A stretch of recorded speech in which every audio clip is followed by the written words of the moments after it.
Bismillahirrahmanirrahim. Kali ini kita mau belajar sebenarnya khusyuk itu apa saja sih yang perlu dipahami. Ada 5 catatan berkaitan dengan khusyuk dalam salat. Yang pertama mengenai hukum khusyuk. Dalam Al-Quran Allah banyak memuji orang yang khusyuk ketika salat. Di antaranya firman Allah di surat Al-Mu'minun, qad aflahal mu'minun alladzina hum fi salatihim khashi'un. Sungguh berbahagia orang mukmin di mana mereka adalah orang yang khusyuk ketika salat. Demikian pula ketika Allah memuji Nabi Zakaria alaihissalam. Nabi Zakaria berdoa kepada Allah, minta apa?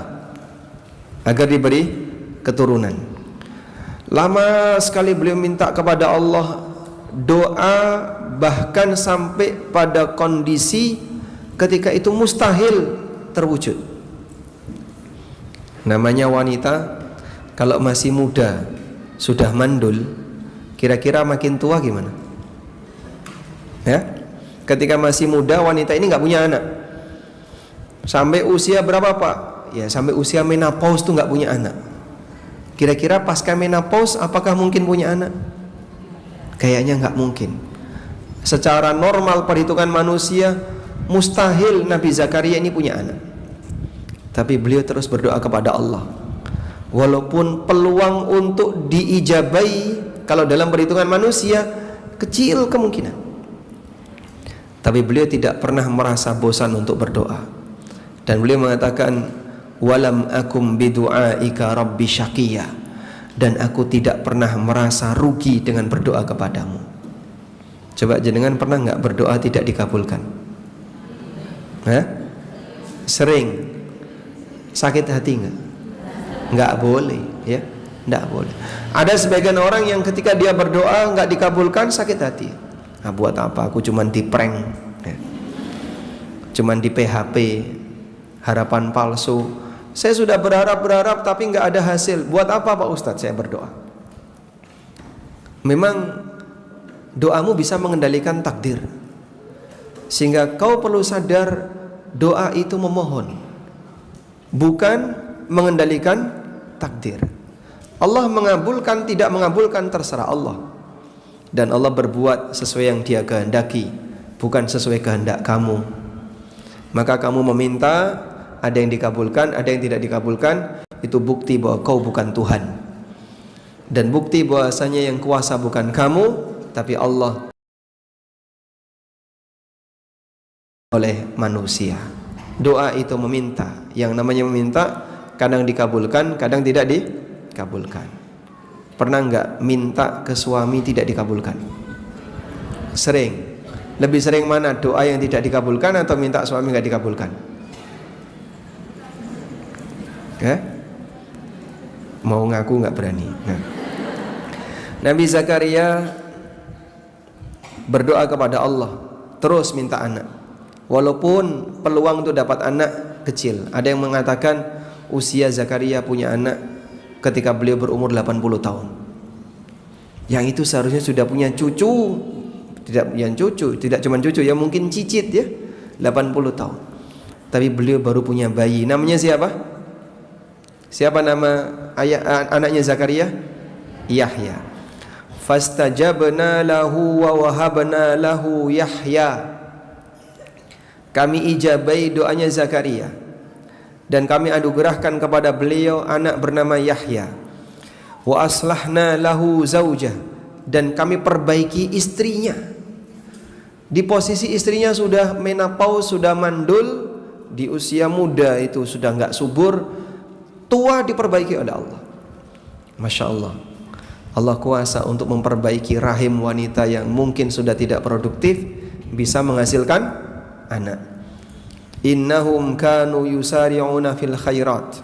Sesungguhnya mereka adalah orang-orang yang bersegera dalam kebaikan. Wa yad'unana raghaban wa rahaba. Dan kalau berdoa itu serius. Berdoa itu serius, raghaban wa rahaba, diiringi dengan rasa harap yang tinggi dan rasa takut yang besar. Doanya serius gimana Pak? diiringi dengan rasa harap yang tinggi. Allahumma, Allahumma. Dia kalau minta itu serius. Kabulkan ya Allah, kabulkan ya Allah. Harapannya besar. Warahaban, dan diiringi rasa takut. Rasa takut apa? Jangan-jangan karena dosaku, doaku tidak diijabahi. Jangan-jangan karena maksiat yang aku kerjakan sehingga doaku dilupakan oleh Allah. Ada seorang ulama ketika beliau sedang berdoa di Arafah. Doa di Arafah kan doa mustajab. Maka nanti di waktu sore, setelah Anda siapkan perbekalan untuk berbuka, siapkan lebih awal, terus tinggal berdoa. Ajak keluarganya, anak-anaknya, semuanya berdoa di waktu sore. Jam berapa Pak? Lebih awal lebih bagus. Anda kuat berdoa berapa jam? Kuat berdoa berapa jam? Udah capek. Masya Allah. Nabi SAW ketika Arafah berdoa duhur jamak dengan asar. Sebelumnya beliau khutbah Arafah, salat duhur, asar, jamak.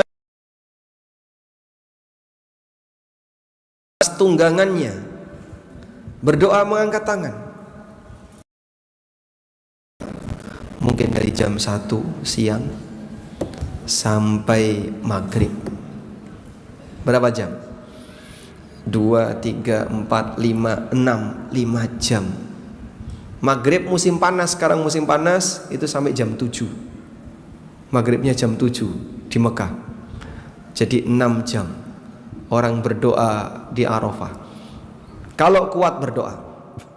Tapi orang di Arafah tidur sambil ngerokok.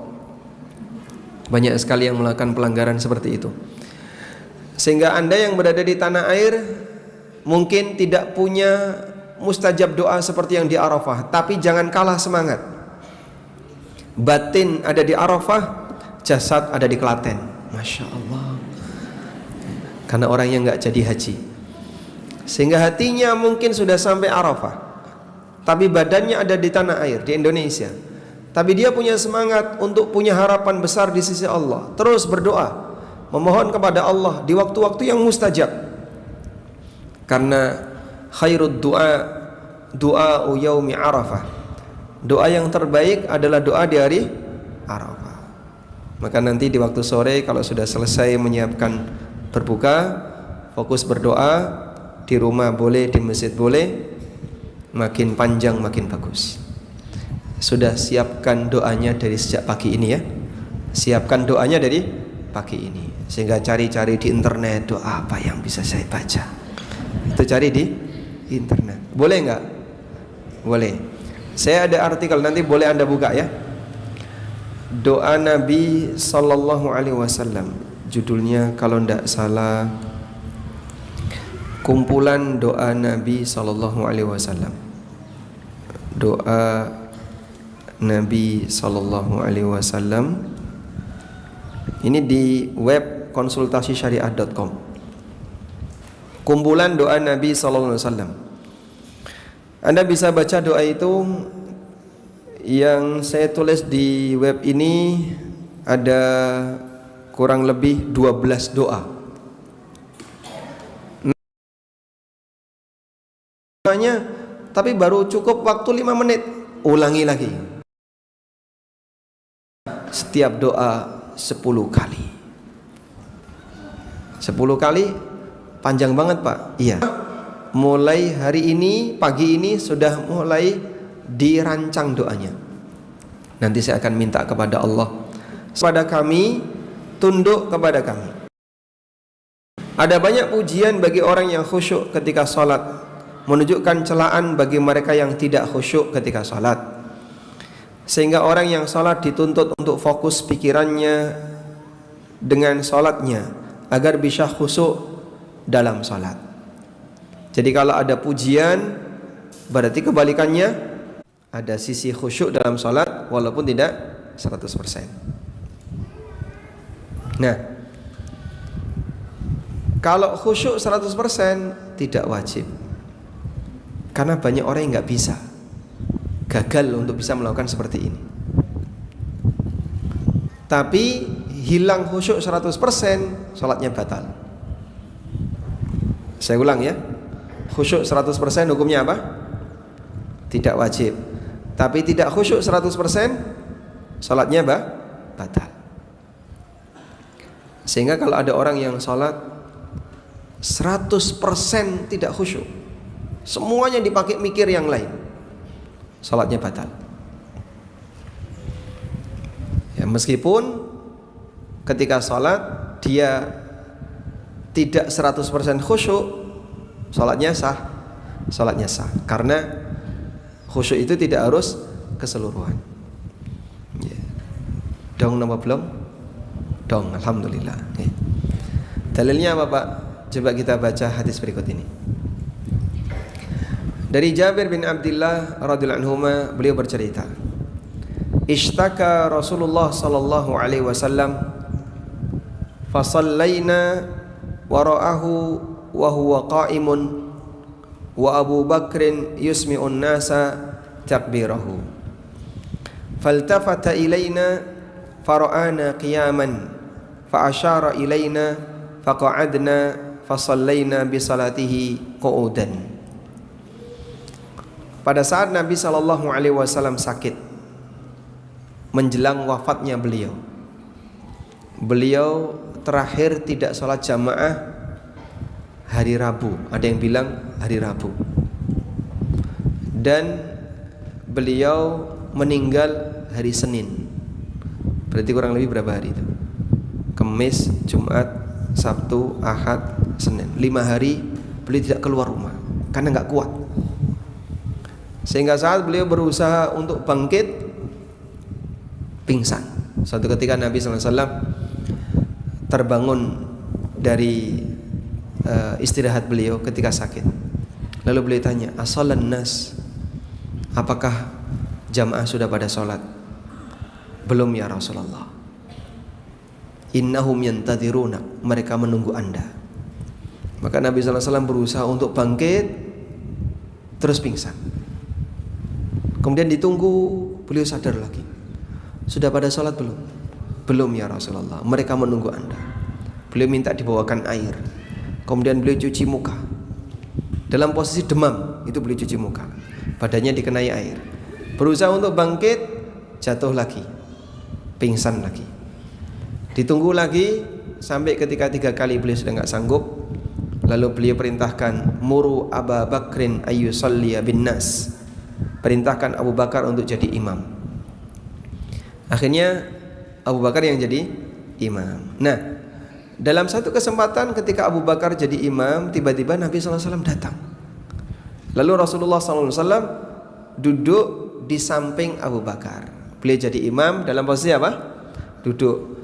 Dan Abu Bakar berada di samping beliau. Tiba-tiba Nabi SAW noleh ke belakang. Ternyata jamaahnya pada berdiri. Maka Rasulullah SAW iltafata ilaina fara'ana qiyaman fa asyara ilaina faqa'adna. Kemudian Nabi SAW ketika noleh, kau lihat jamaahnya pada berdiri, beliau berisyarat pakai tangan. Ani jelisu, semuanya duduk. Akhirnya semua makmum di belakangnya duduk pada posisi sudah takbiratul ihram. Jadi apa? Beliau sempat kepikiran jamaahnya di posisi berdiri sementara beliau duduk. Maka imam duduk, makmumnya duduk. Walaupun makmumnya sehat walafiat, imamnya sakit misalnya. Imamnya sakit, sholatnya duduk, maka makmumnya duduk. Karena sholatnya makmum mengikuti imam. Fa idza shalla jalisan fasallu julusan ajma'un. Kalau imamnya sholat sambil duduk, maka kalian kerjakan sholat sambil duduk. Nah, Nabi SAW berisyarat ketika sholat, menunjukkan bahwa ada bagian dari sholat beliau yang tidak khusyuk, karena beliau berisyarat. Kemudian disebutkan dalam hadis dari Sahal bin Handalah, beliau bercerita ketika peristiwa sebelum perang Hunain, bahwa Nabi SAW mengutus seseorang untuk berjaga malam di sebuah lembah, memperhatikan keadaan sasaran. Menjelang subuh Nabi SAW selalu bertanya, adakah perkembangan informasi dari penjaga malam? Sampai akhirnya dikumandangkan iqamah salat subuh. Sahal bin Handalah menegaskan, faja'ala Rasulullah sallallahu alaihi wasallam yusalli wa huwa yaltafitu ila syi'bi hatta idza qada salatahu wa sallama. Rasulullah sallallahu alaihi wasallam salat sementara beliau sambil menoleh ke arah lembah itu sampai beliau selesai salatnya dan salam. Ini juga menunjukkan terkadang beliau tidak khusyuk dalam sebagian salatnya. Jadi ceritanya kayak gini ya. Pada peristiwa perang Hunain, Nabi SAW mengutus seorang sahabat atau beberapa sahabat agar sahabat itu tolong kamu berangkat ke sana. Itu ada sebuah celah lembah. Kamu perhatikan bagaimana gerakan musuh yang ada di sana. Maka berangkatlah dia di malam hari untuk mencari informasi. Nah, sampai subuh petugas ini nggak balik-balik. Sampai subuh ya. Akhirnya ketika sholat subuh, anggaplah misalnya kiblatnya begini, lembahnya ada di sana. Rasulullah SAW sholat menghadap kiblat, tapi ngelirik ke sana. Dipantengin terus. Barangkali ada petugas yang datang. Yang bertugas apa tadi? Mencari informasi tentang kondisi musuh. Kata Sahal bin Handalah, wa huwa yaltafitu ila syi'bi hatta qada salatahu. Nabi SAW menghadap kiblat, tapi arah pandangannya ke sana sampai selesai salat. Berarti beliau salat dalam posisi siaga menunggu informasi.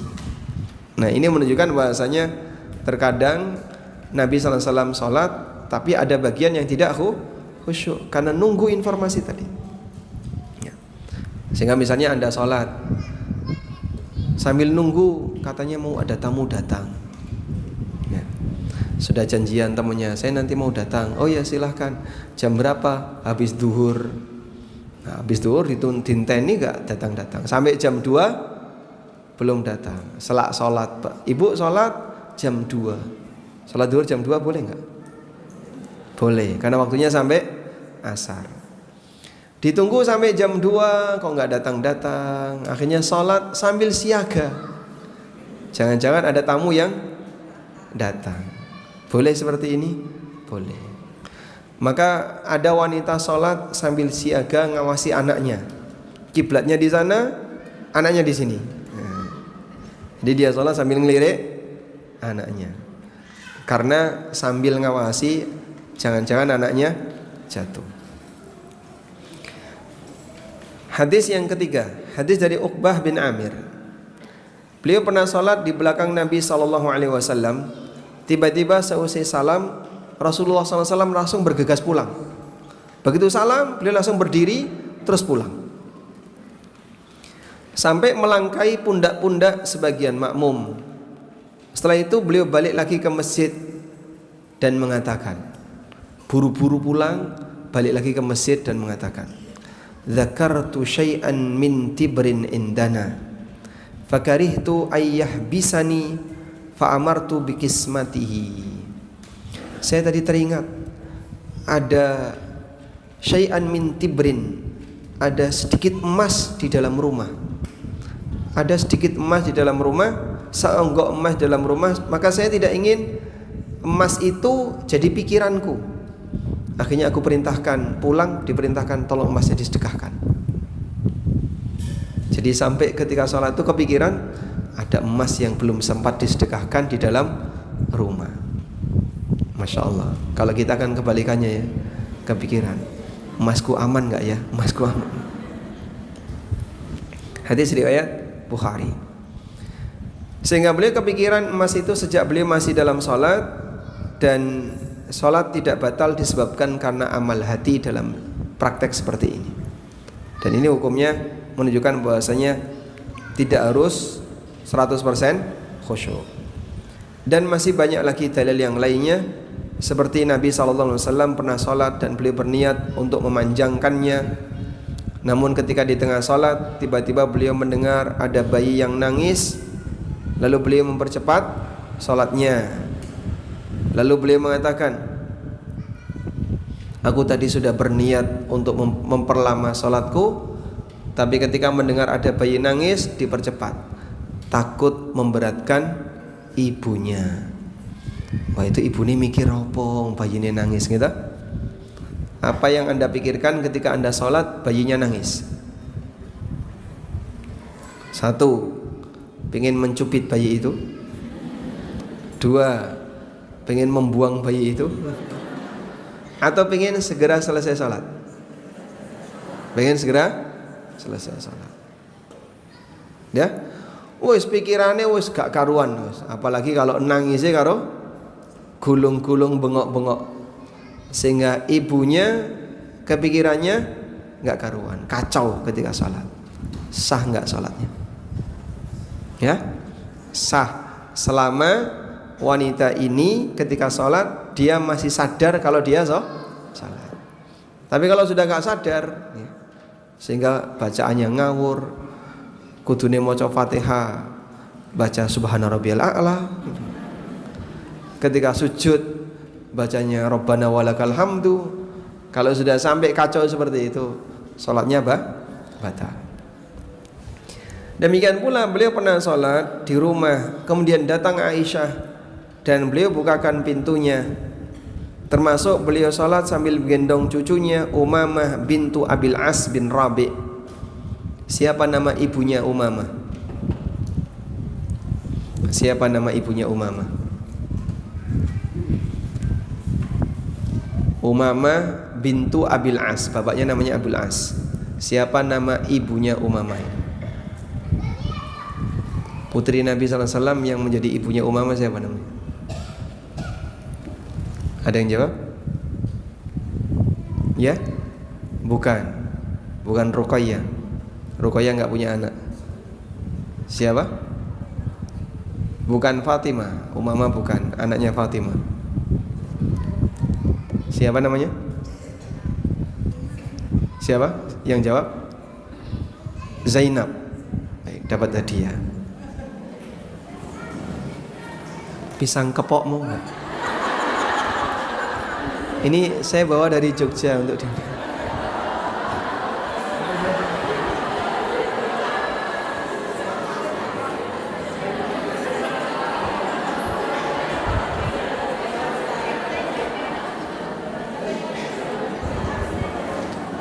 Ini yang jawab di sini. Dekat tiang. Siapa tadi yang jawab? Zainab. Oh, baik. Alhamdulillah. Alhamdulillah ya. Kita lanjutkan ya. Jadi Nabi SAW pernah salat sambil gendong Umamah bintu Zainab bintu Muhammad sallallahu alaihi wasallam. Zainab anak pertamanya Rasulullah SAW yang perempuan. Nama suaminya Abul As bin Rabi'. Baik.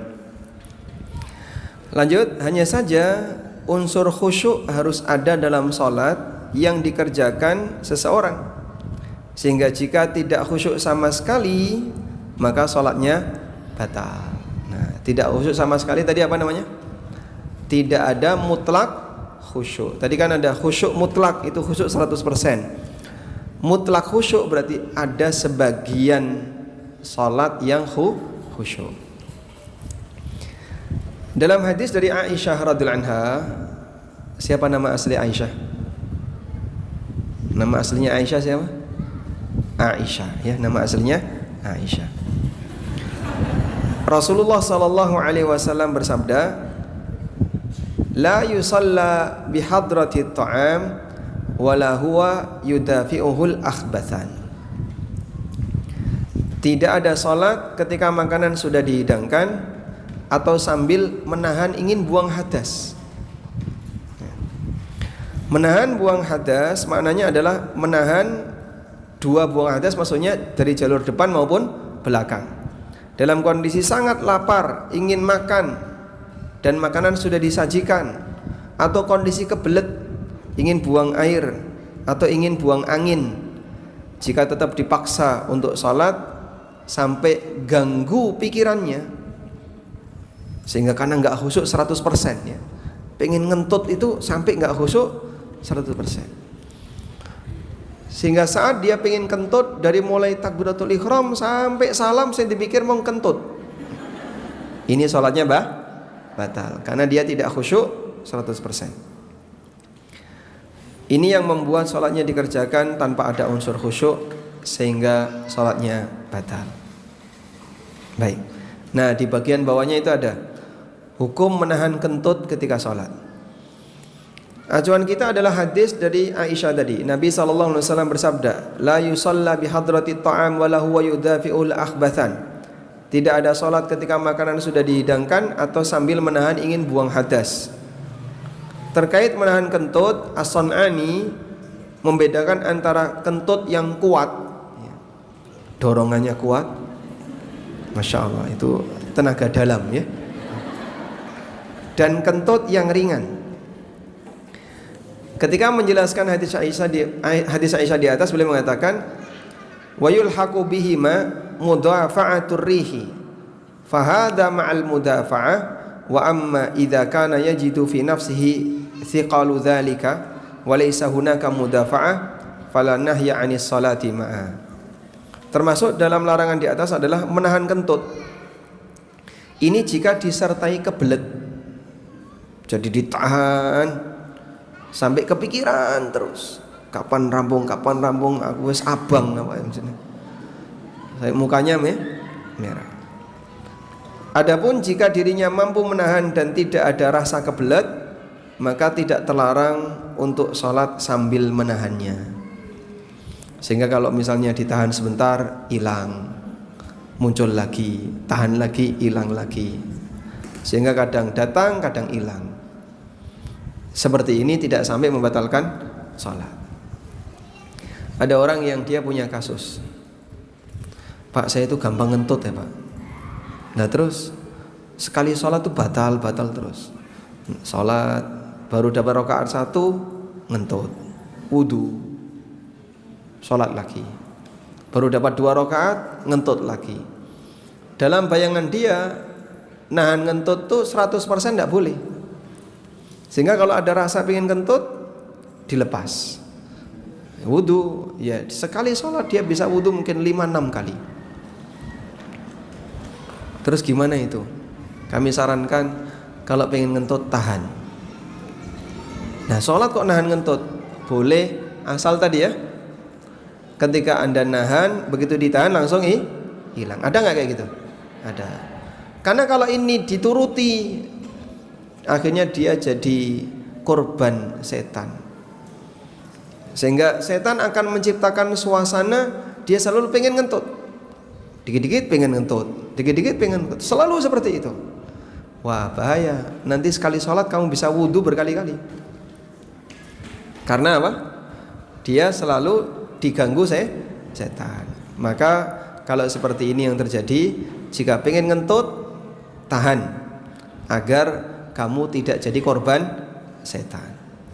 Kecuali kalau desakannya kuat, sehingga kalau tenaga dalamnya kuat ya, dan tidak bisa ditahan dengan tenaga luar, sudah nggak ada pilihan, maka silakan dilepas jika sampai mengganggu pikiran. Kadang ada orang misalnya begitu salam langsung lari ke kamar mandi, cepet buka terus ke kamar mandi. Ngapain? Kebelet pipis. Masya Allah. Berarti kamu ketika sholat gimana? Mulai takbiratul ihram sampai salam kepikiran itu terus. Ya wes, sholatmu batal. Nah, insya Allah bisa dipahami ya. Jadi khusyuk ada berapa tadi? 2. Khusyuk 100%. Ini tidak wajib. Yang kedua, minimal ada unsur khusyuk. Apa hukumnya? Wajib. Sehingga kalau tidak ada, maka sholatnya batal. Berikutnya, antara khusyuk mukmin dan khusyuk munafik. Antara khusyuk mukmin dan khusyuk munafik. Di antara fenomena yang terjadi di tengah para penganut sufi adalah khusyuk nifak. Itulah khusyuk gaya munafik. Bagaimana bentuknya? Khusyuk nifak, dia berpura-pura khusyuk padahal batinnya enggak khusyuk. Batinnya riak. Dia mencari pujian. Tapi saat salat seperti khusyuk. Jadi tangannya karo gemeter-gemeter gitu.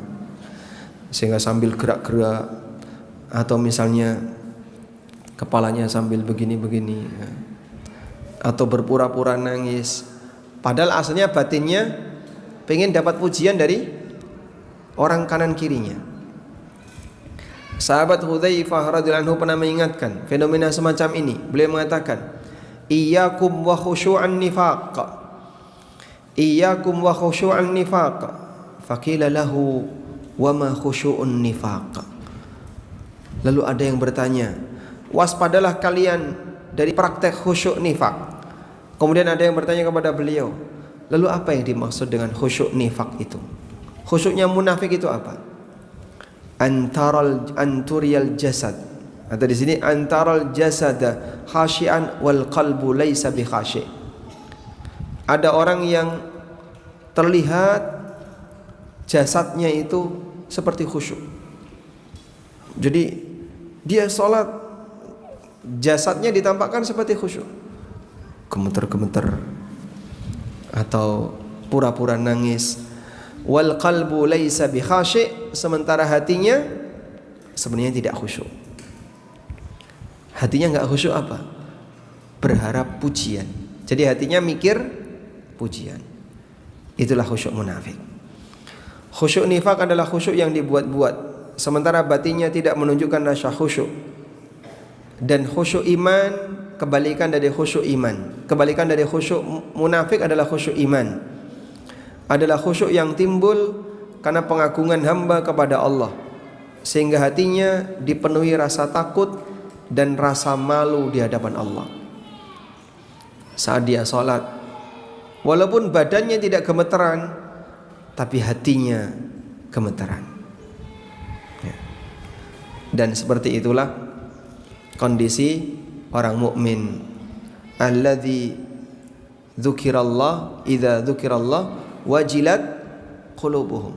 Kalau nama Allah disebut, yang bergetar itu hatinya, bukan kakinya ya, bukan badannya, tapi yang bergetar hatinya. Sehingga ada orang yang zikir sambil begini-begini. Ini bergetar apanya? Kepalanya. Ada orang kalau mendengar musik kakinya bergetar. Wajilat arjuluhum, bergetar kaki-kaki mereka karena mendengar musik. Jadi Masya Allah, orang zikir itu bergetar hati. Yang mendengarkan musik bergetar kaki. Selanjutnya, orang yang khusyuk hatinya timbul karena pengagungan hamba kepada Allah, sehingga hatinya dipenuhi rasa takut dan rasa malu di hadapan Allah.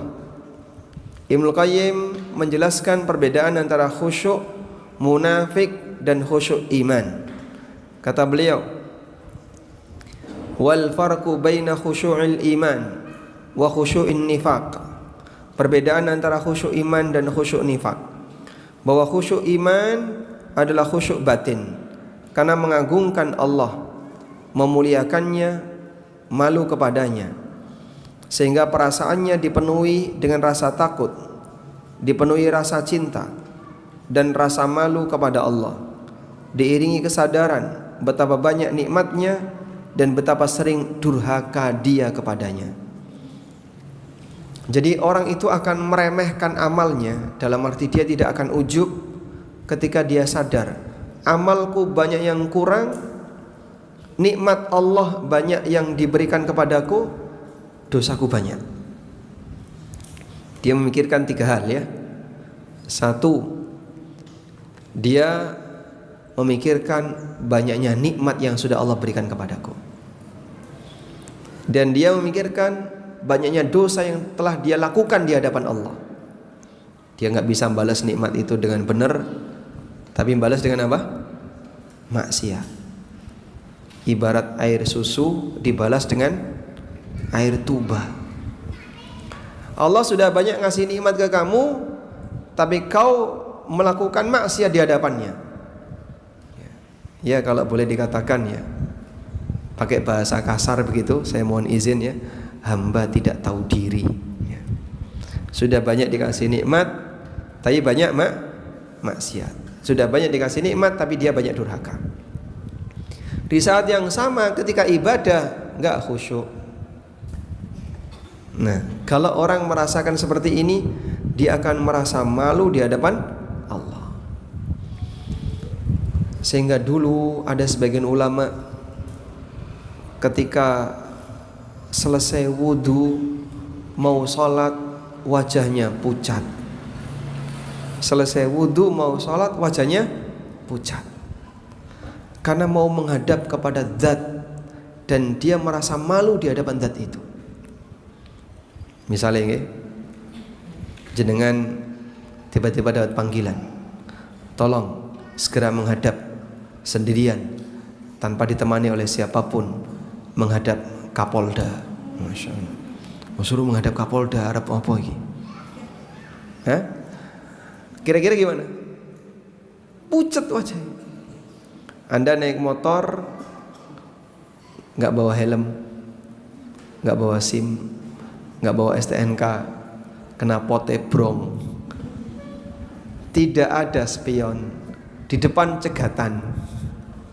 Kira-kira gimana? Ya, deg-degan. Ya, kira-kira apa? Deg-degan. Sehingga tiba-tiba ketika melihat, ada cegatan, wes tidak bisa menghindar karena sudah diawasi. Mau balik nggak bisa. Maka saat laju deg-degan, wes ranggawa SIM, ranggawa STNK, nggak pakai helm, sudahlah pasrah. Deg-degan ya. Kenapa? Pasti kena tilang. Itu baru ketemu polisi. Tapi karena pengagungan kita kepada Allah itu kurang, sehingga kita tidak menghadirkan perasaan seperti itu sebelum sholat. Padahal dulu ada sebagian sahabat selesai wudhu mau sholat pucet karena deg-degan. Kita lanjutkan. Kata Ibnu Qayyim, maka hatinya khusyuk dan diikuti dengan khusyuk anggota badan, sehingga khusyuk nifak adalah khusyuk yang dibuat-buat, dipaksakan, sementara hatinya tidak khusyuk. Makanya jamaah, waspadalah dengan model seperti ini ya, di mana ada orang yang berpura-pura menampakkan khusyuk padahal sebenarnya dia tidak khusyuk. Khusyuk seperti inilah yang dibenci oleh para sahabat, dibenci oleh para ulama masa silam. Bahkan mereka membenci ketika seseorang menampakkan kekhusyuan melebihi dari asli batinnya. Fudail bin Iyad, ulama tabi'in, mengatakan, kana yakrahu ayyara rajula minal khusyu'i aktsara mimma fi qalbihi. Dulu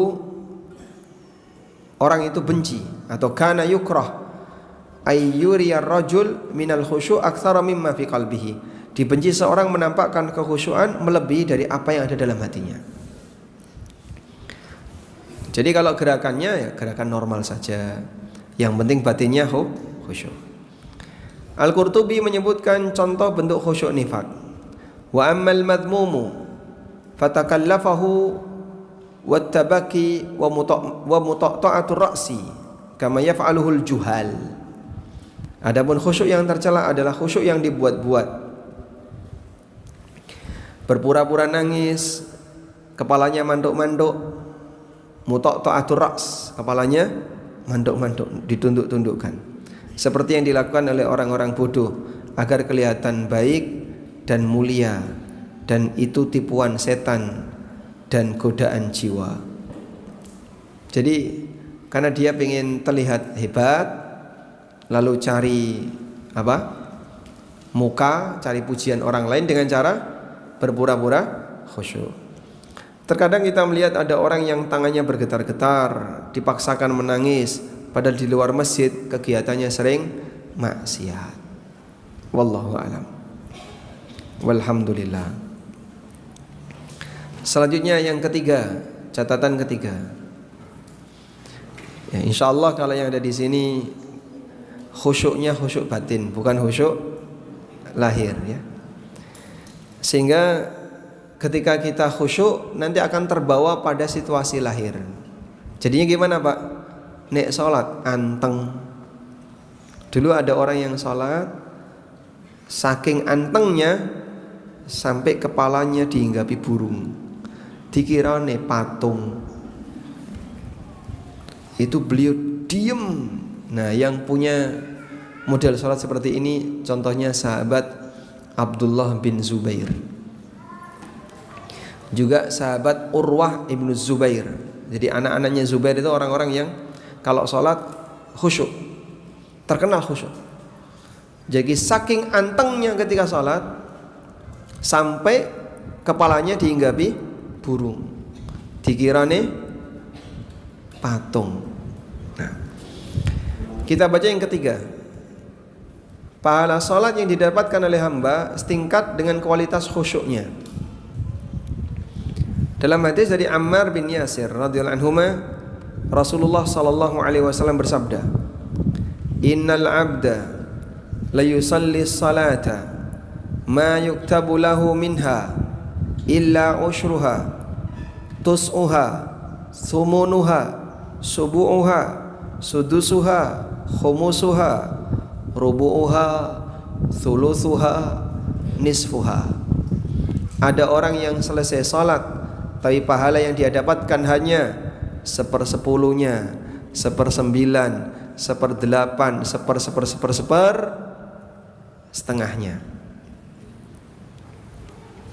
Tadi sholat subuh berapa rakaat?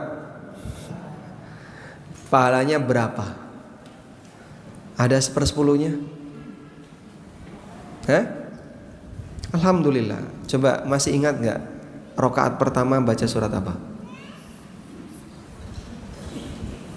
Rakaat pertama saat sholat subuh tadi baca sholat apa?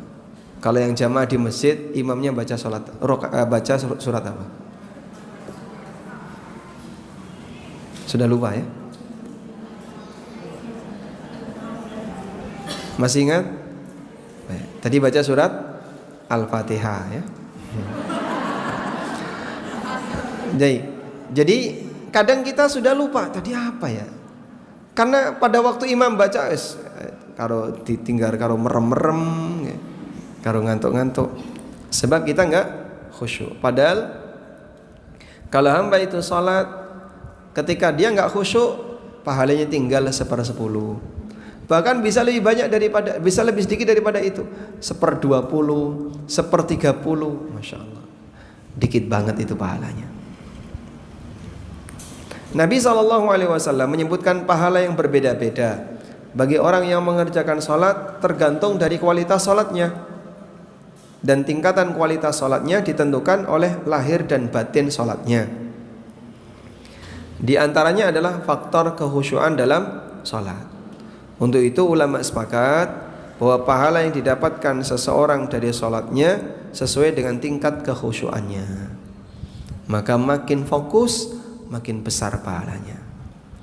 Caranya gimana Pak? Biar bisa fokus ketika sholat. Sebelum sholat, aneka pikiran-pikiran itu ditaruh dulu di dapur. Sudah? Sekarang Anda sholat, sudah pikiran-pikiran yang lain, wes aku ora mikir, aku mau fokus sholat. Taruh dulu di luar masjid. Masuk masjid kosong untuk fokus melakukan sholat. Abdul Wahid bin Yazid rahimahullah, beliau adalah Abu Ubaidillah Al-Basri, ulama generasi tabi'in, termasuk muridnya Hasan Al-Basri. Kata beliau, ajma'atil ulama ala annahu laysa lil abdi min salatihi illa ma aqala minha. Ulama sepakat bahwa hamba tidak akan mendapatkan pahala dari salatnya selain apa yang dia renungkan dari salatnya. Hamba tidak akan mendapatkan pahala dari salatnya selain yang apa? Bagian yang sempat dia pikirkan dari salatnya. Riwayat yang lain disampaikan oleh Ibnu Abbas radhiyallahu anhuma, "Laisa laka min salatika illa ma aqalta minha." Kamu tidak akan mendapatkan pahala dari salatmu kecuali senilai apa yang kamu pikirkan dari salatmu. Masya Allah. Jadi kalau dia nggak fokus pikirannya, pahalanya berkurang. Nah, karena itulah orang yang tidak khusyuk dalam salatnya maka tidak ada pahalanya, karena khusyuk adalah roh dan inti salat. Kalau 100% tidak khusyuk, berarti tidak ada pahalanya. Contohnya tadi ya, contohnya apa tadi? Kepikiran makan.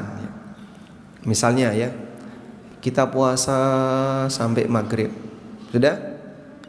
Terus makanan sudah dihidangkan, dan yang dihidangkan semua makanan yang Anda sukai. Tapi uji nyali, Masya Allah, saya tidak akan makan dulu. Dilihatin makanannya dari ujung sampai ujung. Onde-onde, Masya Allah. Es degan, apalagi kolak, Masya Allah, enak kabeh. Pengen semua. Dah, saya uji nyali.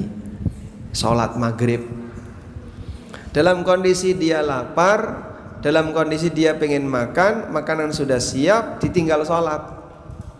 Kira-kira gimana? Hah?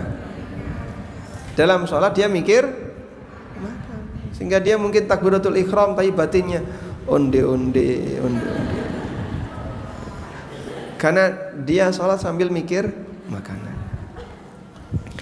Ibnu Qayyim mengatakan al-khusyu'u wa ta'akkulu ruhus salati wa maqsuduha wa lubbuha, fa kaifa yu'taddu bi salatin faqadat ruhuha wa lubbuha.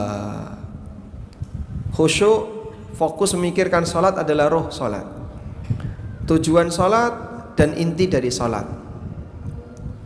Maka bagaimana mungkin salat seseorang bisa diperhitungkan selama roh dan intinya tidak ada? Nah, kalau roh intinya tidak ada, ya salatnya sudah tidak diperhitungkan. Bahkan sebagian ulama menyebut salat yang tidak khusyuk lebih dekat kepada azab daripada dapat pahala. Hasan Al-Basri mengatakan, kullu salatin la yahduruha qalbuka fahiya ilal uqubati asra'u minha ila thawab. Semua salat yang tidak menghadirkan hati lebih dekat kepada hukuman daripada dapat pahala.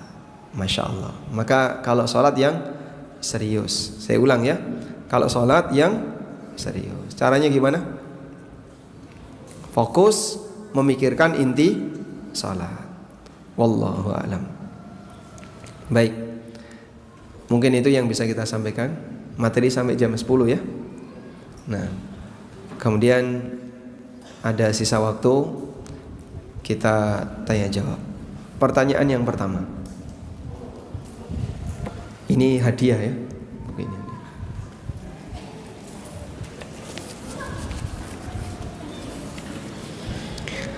Pertanyaan yang pertama, dapat hadiah buku untukmu yang sedang sakit. Oh, Anda angkat tangan mau jawab? Pertanyaannya, sebutkan 2 keutamaan hari Arafah. 2 keutamaan hari Arafah. 1, coba angkat tangan dulu. Ini yang mana?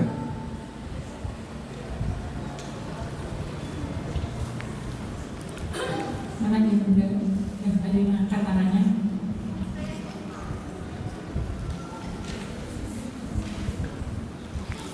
Sebutkan 2 keutamaan hari Arafah.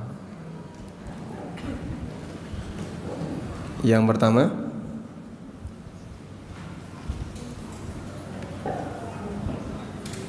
ya, assalamualaikum warahmatullahi wabarakatuh. Ustaz, ini pertama kali saya datang ke sini karena ada teman saya yang kecil yang masya Allah sekali. Semoga bisa datang lagi. Keutamaan hari Arafah satu adalah menurut saya diampuninya dosa-dosa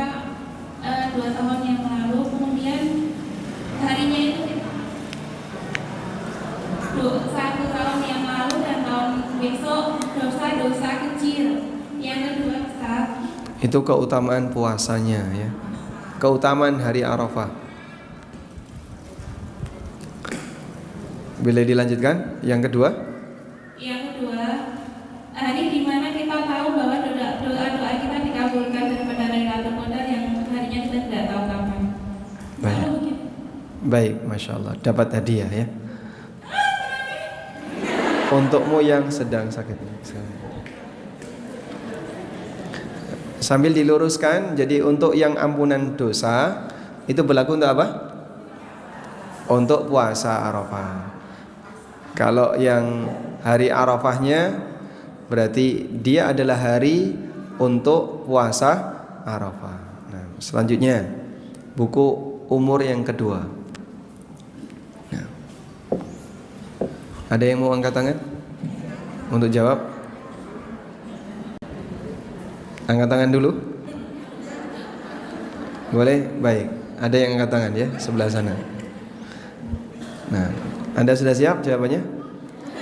Pertanyaannya, doa apa yang akan Anda panjatkan nanti sore?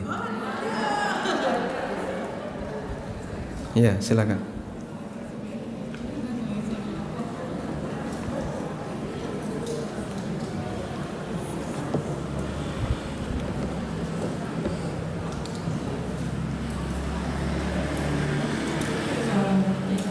Insyaallah doa yang akan saya panjatkan nanti sore ada yang bisa masuk surga tanpa hisab. Dia memudahkan segala urusannya di dunia akhirat. Anak saya dijadikan anak yang saleh. Salihah anak saya juga hidayah sunnah dan bisa mengikuti kajian-kajian sunnah seperti ini. Kemudian banyak Baik, jawabannya betul ya.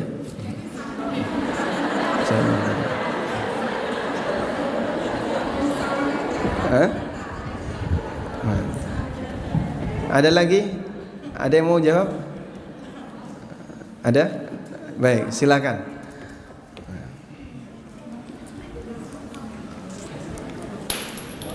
Pertanyaannya. Ya, pertanyaannya. Doa apa yang akan diutarakan nanti sore? Waalaikumsalam warahmatullahi wabarakatuh. Kami panjatkan dan kemarin-kemarin kami sudah melaksanakan, yaitu tetap dikuatkan iman, diampuni dosa-dosa kita, dan diambil kembali dengan husnul khotimah. Ya, semoga Masya Allah jawabannya benar ya. Semua jawaban benar. Selanjutnya, ada lagi? Boleh angkat tangan? Oh, di belakang jauh ini belakang. Nah, baik. Pertanyaannya, ya, pertanyaan yang mudah saja. Sebutkan lafadz takbiran. 2 jenis takbiran. Allahu Akbar, Allahu Akbar, Allahu Akbar, la ilaha illallah, Allahu Akbar, Allahu Akbar, walillahil hamd. Ini satu redaksi. Redaksi yang kedua. Allahu Akbar, Allahu Akbar, kabiran walhamdulillahi katsiran wa subhanallahi bukratan wa asila. Baik, dapat tadi. Nah, dapat hadiah. Alhamdulillah. Pertanyaannya, cara terus-menerus untuk khusyuk dalam sholat, bagaimana caranya Ustadz? Ya, harus fokusnya lama, sehingga kadang batin ngilang, tarik lagi. Ya. Sempat mikir apa, kadang kan mikir apa itu nggak sadar ya. Nggak mikir, tiba-tiba kok mikir ini, tiba-tiba mikir ini. Itu pengaruh setan. Nah, ketika Anda teringat kok tiba-tiba mikir itu, segera tarik lagi. Batinnya Anda sedang keluar, maka tarik lagi untuk mikir sholat. Metu ke masjid, tarik lagi. Maka batin berkali-kali dikoreksi agar tetap bisa khusyuk dalam sholat. Sehingga kita semuanya punya pengalaman di tengah sholat, kadang hati itu nggak bisa tenang. Pada saat takbiratul ihram fokus. Sekian menit hilang. Engko balik meneh. Hilang, balik lagi. Nah, saat hilang sedang mikir di luar, sedang mikir A, sedang mikir B dan seterusnya, mikir sandal ya. Mikir tas yang ditaruh di belakang, mikir kendaraan yang diparkir, mikir ini. Begitu Anda teringat itu langsung balik. Kamu jangan mikir kayak gini. Ayo malah balik. Agar batin menyatu dengan jasad. Assalamualaikum. Waalaikumsalam. Kapan batas waktu mengerjakan sholat sunnah fajar? Jika sudah terdengar iqamah di masjid bagi ibu-ibu yang sholat di rumah, apakah masih mengerjakan sholat sunnah fajar? Nah, karena Anda sholat di rumah, tidak sholat berjamaah di masjid, maka silahkan Anda kerjakan sholat sunnah fajar. Batasnya adalah sampai sholat subuh. Batasnya sampai sholat subuh. Sehingga misalnya tangi pas adzan, lalu ke toilet, lama sekali ya, semedi, metu-metu komat. Nah, keluar toilet komat. Nah, berarti kan dia belum apa? Qobliyah subuh. Tapi karena nggak ke masjid, boleh nggak qobliyah subuh? Boleh. Sehingga nanti qobliyah subuh dulu, selesai qobliyah subuh, sholat subuh. Saya terlupa tasyahud awal dan berniat sujud sahwi sebelum salam, tapi saya lupa dan terlanjur salam belum sujud sahwi. Kemudian saya sholat lagi 1 rakaat dan sujud sahwi sebelum salam. Bagaimana, apakah sholat saya sah? Tambahannya ini enggak sah, karena Anda sholat melebihi jumlah rakaat. Sehingga kalaupun misalnya lupa, direncanakan sujud sahwinya sebelum salam, lupa, sudah terlanjur salam. Nah, selesai salam kok ingat, langsung sujud sahwi. Selesai salam kok ingat, langsung sujud sahwi. Sehingga dia sujud sahwi setelah salam. Karena untuk sujud sahwi sebelum salam atau setelah salam, ini sifatnya hanya mana yang lebih afdol, bukan masalah mana yang sah dan tidak. Andai kan misalnya, seharusnya sujud sahwinya sebelum salam, kok dikerjakan setelah salam, tidak mempengaruhi keabsahan sholat. Sholatnya sah, namun kurang afdol. Oleh karena itu, bagi yang lupa sujud sahwi sebelum salam, bisa dikerjakan setelah salam. Berarti salamnya 2 kali ya? Salamnya nanti. Kalau sujud sahwi setelah salam, coba ini ya kaidah. Semua sujud sahwi itu 2 kali. Enggak ada sujud sahwi sekali ya. Semua sujud sahwi ada duduk di antara 2 sujud. Sujud, duduk, sujud. Bacaan sujud sahwi sama seperti sujud biasa. Subhana rabbiyal a'la. Bacaan ketika duduk sama seperti bacaan duduk di antara 2 sujud. Rabbana rabbighfirli warhamni wajburni dan seterusnya. Yang ketiga, semua sujud sahwi diakhiri dengan salam, baik sebelum salam maupun setelah salam. Begitu selesai sujud yang kedua, sujud, duduk, sujud, duduk, salam. Nah, posisi duduknya Pak, posisi duduknya itu iftirash atau tawarruk, bebas. Dan iftirash lebih baik, karena Anda cuma duduk untuk melayani sujud. Jadi sujud, duduk, iftirash, sujud lagi, duduk, iftirash lagi, salam. Nah, maka kalau sujud sahwinya setelah salam, salamnya jadi berapa kali? 4 kali. 2 kali salam sholatnya, 2 kali salam sujudnya.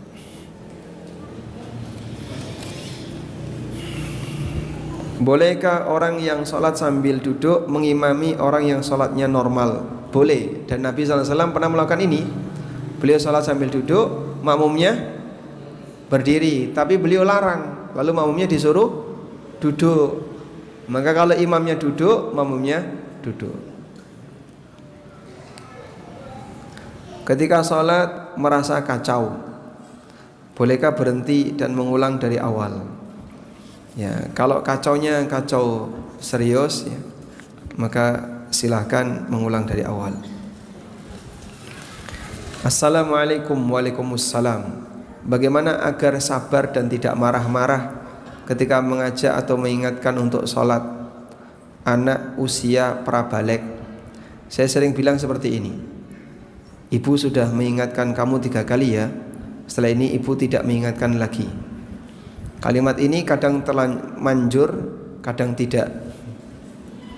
Adakah saran dari Ustadz kalimat ajakan yang lebih baik? Nah, jadi nanti ketika ngajak sholat, sampaikan, kalau kamu sholat, kita umroh.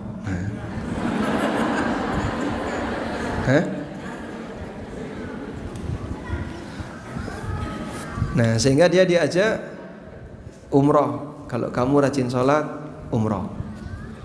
Kok tetap ratangi? Kalau kamu rajin sholat, haji furoda. Mbok nih wae orang tahu.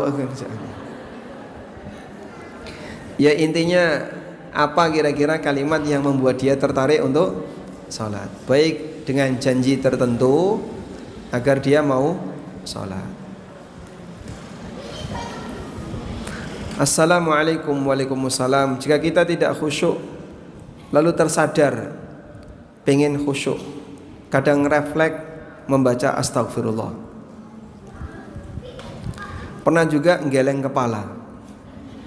Apakah sholat batal atau harus diulang? Kalau refleks tidak batal ya, karena orang yang refleks berarti dia tidak sengaja. Geleng kepala tidak batal, karena ini gerakan yang sifatnya tidak banyak, hanya sedikit, sehingga insya Allah sholatnya tidak batal. Di perkumpulan RT mengadakan tabungan bersama. Tabungan itu untuk simpan pinjam. Seperti biasa ada bunganya. Setiap pembagian tabungan kita mendapatkan bunga dari hasil simpan pinjam. Jika kita ikut tabungan RT itu, tapi saya tidak mengambil bunganya, saya murni cuma mengambil uang tabungan itu, apakah boleh? Kalau sudah tahu seperti ini dan uang itu hanya dipakai simpan pinjam, nggak dipakai untuk yang lain, maka Anda tidak boleh ikut. Karena duit Anda dipakai untuk transaksi riba. Nah, duitku dipakai transaksi riba, wes aku ramelu tak tarik semuanya, saya sudah tidak ikut lagi. Karena tidak boleh kita sengaja menaruh harta kita untuk dipakai maksiat orang lain jika kita tahu. Apa doa masuk rumah? Doanya bismillah. Hanya baca bismillah. Fungsinya apa? Untuk melindungi agar setan tidak ikut masuk. Sehingga jenengan nanti pulang, tadi tugasnya apa tugasnya? Zikir sampai rumah, tidak pedot. Ya, sehingga ketemu temannya zikir aja ya. Ketemu temannya subhanallah. Nyopo kok subhanallah. Nah, begitu masuk rumah Anda baca bismillah. Itulah yang dianjurkan ketika orang masuk rumah.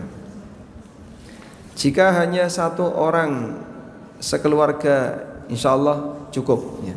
Sehingga setan tidak bisa masuk ketika satu orang baca bismillah. Meskipun kita ajarkan kepada semuanya, termasuk anak-anak, masuk rumah baca bismillah. Kapan waktu zikir pagi sore yang afdol? Yang afdol untuk zikir pagi dari kapan?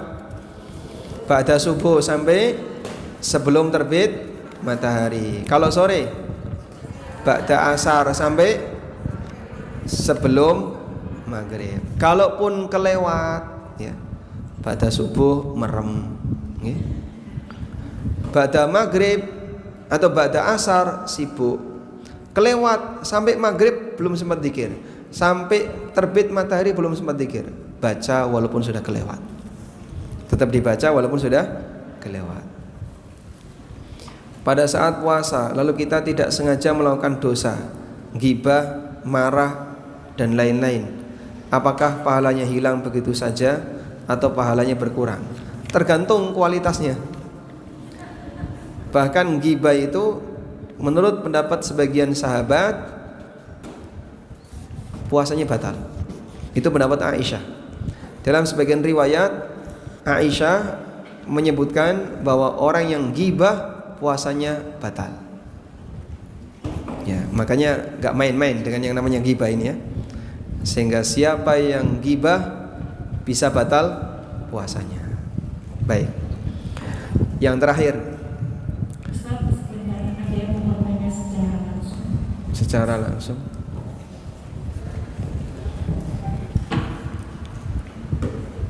Enggak jadi? Alhamdulillah. Baik. Didoakan Ustaz sebentar.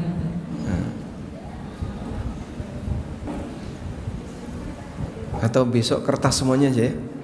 Besok kertas semuanya.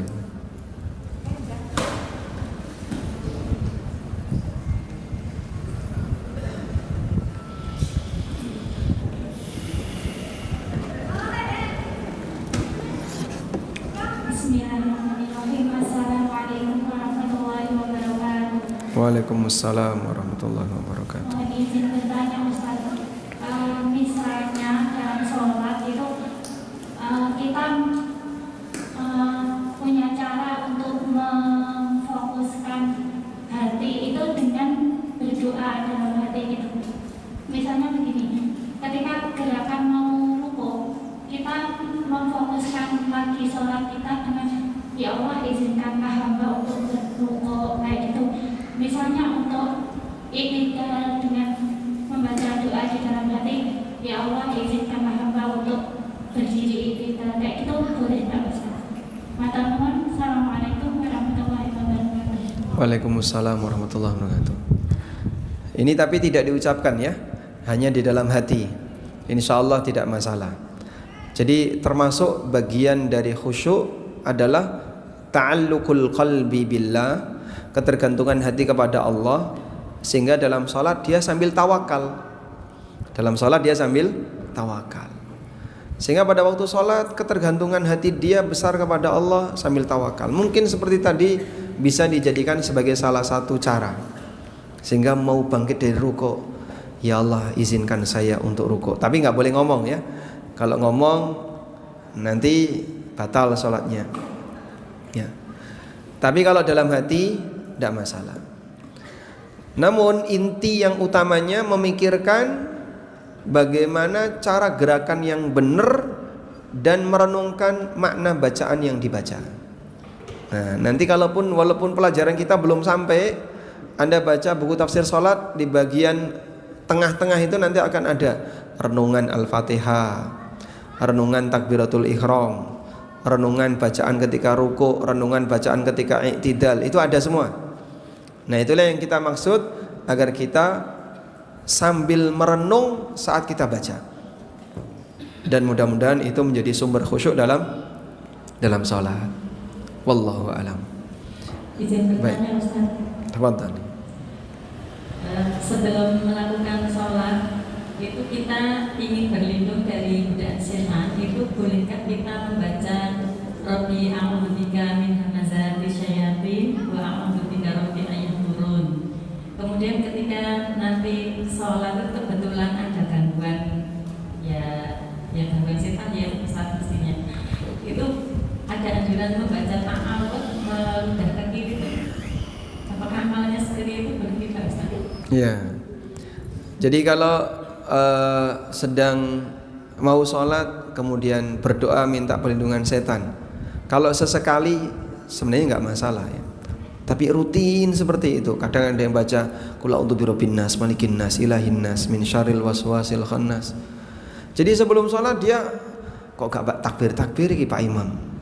Ya, ternyata sedang membaca Al-Falaq dan An-Nas. Makanya lama. Habis baca itu a'udzubillahi minasyaitonirrajim.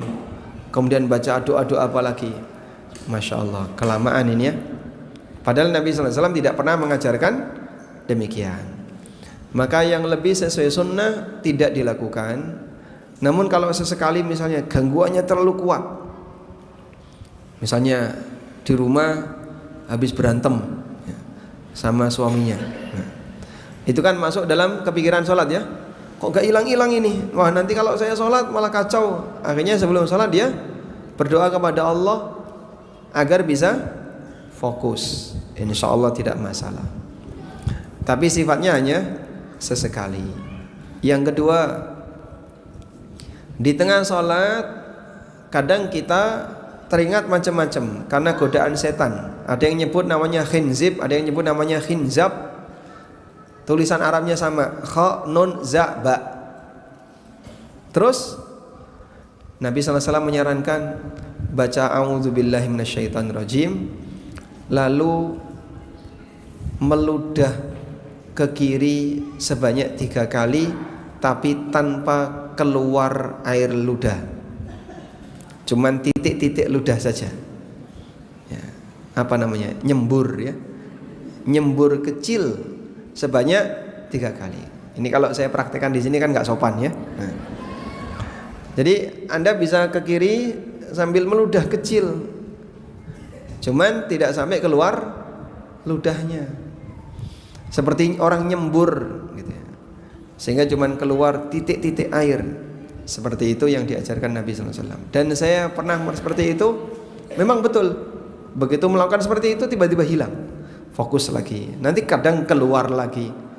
Maka bisa jadi butuh berkali-kali untuk seperti itu. Baik, demikian. Semoga yang kita bahas ini bermanfaat. Allahumma anfa'na bima 'allamtana wa 'allimna ma yanfa'una warzuqna ilma. Wa sallallahu ala nabiyyina Muhammadin wa ala alihi wa sahbihi wa sallam. Wa akhiru da'wana anil hamdulillahi rabbil alamin. Wassalamu alaikum warahmatullahi wabarakatuh.